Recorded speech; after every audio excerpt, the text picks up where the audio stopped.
Police के द्वारा बहुत हरास हो रहा हूँ। ये सब मिल करके इन्होंने एक फ्रॉड किया हुआ है। मुझे और मेरे परिवार को इनके इस तरीके की हरासमेंट से सेव किया जाए। बल्लभगढ़ और फरीदाबाद से एक बड़ा श्रमिक घोटाला सामने आने का दावा किया जा रहा है। श्रमिक आपूर्ति का कार्य करने वाले तथाकथित बालाजी ग्रुप से जुड़ी कंपनियों पर कर्मचारियों के पीएफ, ईएसआई और जीएसटी में भारी अनियमितताओं के गंभीर आरोप लगे हैं। आरोप है कि मजदूरों के अधिकारों से जुड़े करोड़ों रुपए का गबन किया गया है। तो आइए जानते हैं क्या है पूरा मामला। प्राप्त जानकारी के अनुसार फरीदाबाद निवासी योगेश कुमार, उनके पुत्र दीपांशु कुमार, बल्लभगढ़ निवासी मनोज गुलाटी और मोहन सिंह पटवाल द्वारा संचालित कंपनियां Balaji recruitment services, Balaji manpower recruitment private limited, Balaji associates, Balaji industrial services और Balaji industrial manpower private limited विभिन्न औद्योगिक इकाइयों और निर्माण सामग्री बनाने वाली कंपनियों में श्रमिक उपलब्ध कराने का कार्य करती है। सूत्रों और प्रारंभिक जानकारी के अनुसार ये कंपनियां श्रमिकों का पीएफ और ईएसआई नियमित रूप से जमा नहीं करती। दावा किया जा रहा है कि कुल श्रमिकों में से केवल लगभग 25% कर्मचारियों का ही पीएफ और ईएसआई जमा किया जाता है, जबकि उन्हीं कर्मचारियों के दस्तावेज और ईएसआई चालान विभिन्न कंपनियों को दिखाकर बाकी 75% श्रमिकों के हिस्से का पैसा हड़प लिया जाता है।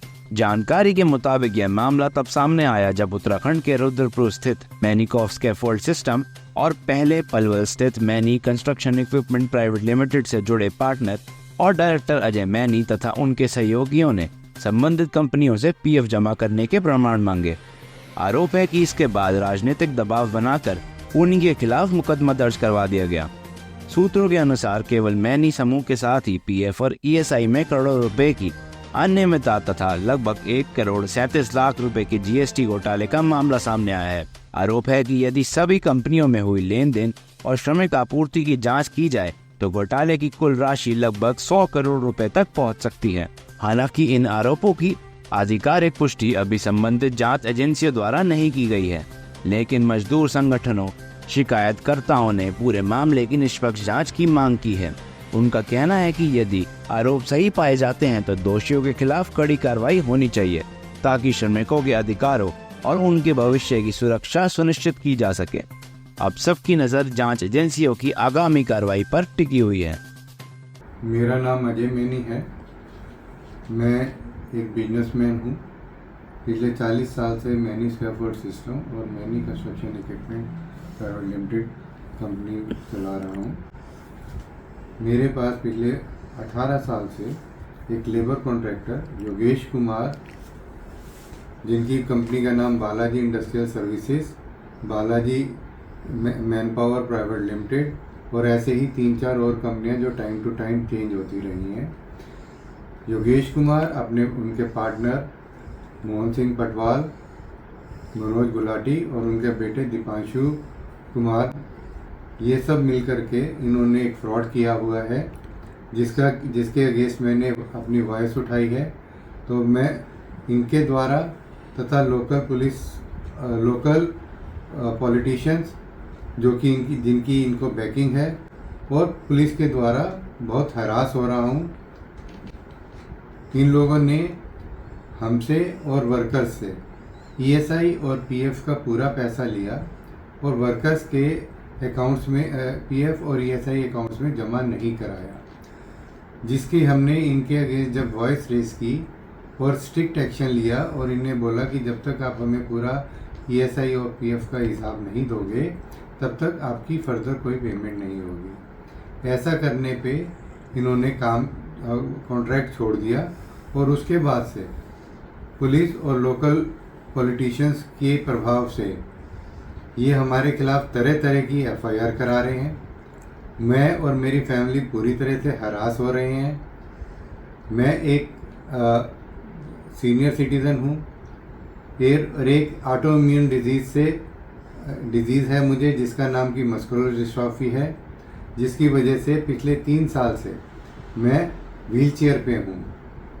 मेरे खिलाफ एक एफआईआर ये भी हुई है कि ये मेरे पास पैसे की रिकवरी के लिए आए और मैंने इनको मार पीट करके जान से मारने की धमकी दी। मैं अपने आप से खड़ा नहीं हो सकता, मेरा हाथ मेरे सिर तक पूरा नहीं जा सकता। तो मैं इनको कैसे मार सकता हूँ। पुलिस ने बिना तहकीकात किए हुए, बिना कुछ जाने पहचाने हुए, हमारी बात सुने हुए एफआईआर कर दी। ऐसे लगातार एक के बाद एक एफआईआर हो रही हैं और मैं और मेरा पूरा परिवार इनके द्वारा पीड़ित बहुत बुरी तरह से हरास हो रहे हैं। और हमें ये भी शक है कि हमारे को हमारी जान का भी खतरा है, जितना इनका प्रभाव है और जिस तरह से लोकल पॉलिटिशियंस और पुलिस इनका साथ दे रही है। हमने इसके बारे में commissioner police Faridabad, DCP Ballabhgarh और डीसीपी क्राइम फरीदाबाद को भी इस फ्रॉड के बारे में कंप्लेंट की, परंतु उसमें कोई इन्वेस्टिगेशन नहीं हुई और सारी बिना किसी इन्वेस्टिगेशन के कंप्लेंट्स खारिज कर दी गई। अगर इन्होंने सिर्फ हमारे साथ ही नहीं, हमारे जैसी और भी जितनी कंपनियों में लेबर सप्लाई करते हैं, बहुत बड़ा घपला किया हुआ है। अगर पुलिस इसकी पूरी तहकीकात की जाए तो ये मामला कम से कम 100 करोड़ से ऊपर तक जाएगा। मेरी इस माध्यम से रिक्वेस्ट है कि मुझे और मेरे परिवार को इनके इस तरीके की हरासमेंट से सेव किया जाए। कंपनी द्वारा सारा पैसा दे दिया गया है, लेकिन ठेकेदार ने हमारा केस ये अपना पैसा जमा नहीं दिया और सारा लेकर के पैसा भाग गया है। हमारा 1 रुपया नहीं मिला और कंपनी ने सारा पैसा दे दिया और वो पैसा 1 रुपया नहीं दिया हमारे को और लेकर के भाग गया। हमारे को 1 रुपया नहीं मिला, पीएफ का सारा मैं देकर के खा के भाग गया वो। अब वो बात ही नहीं करके राजी हो रहा। किसको गई? बालाजी इंडस्ट्रीज सर्विस को कंपनी ने सारा पैसा दे दिया है पीएफ का, मगर उन्होंने हमारा पैसा जमा नहीं किया है बालाजी इंडस्ट्रीज सर्विस ने। और पैसा लेकर कहाँ जाए? उसके बाद पैसा मांगने आते हैं तो धमका करके भगा देता है, कहता भाई याद है घर भगा दूंगा। और हम कहाँ जाएगी? हम मजदूर बनने किसको बोले? कहाँ है यहाँ?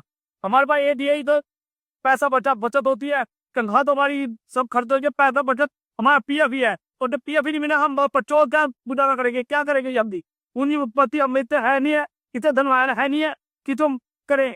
वैसी इसकी बचत होती है, यही हमारा सब कुछ है। और जब मिलेगा नहीं तो हम कहाँ जाएंगे? क्या करेंगे? हम भी सब कुछ लेकर के खा करके भाग गया। वो सुन के राजी नहीं हो रहा, पीएफ नंबर बंद कर रखा, ब्लॉक कर रखा है।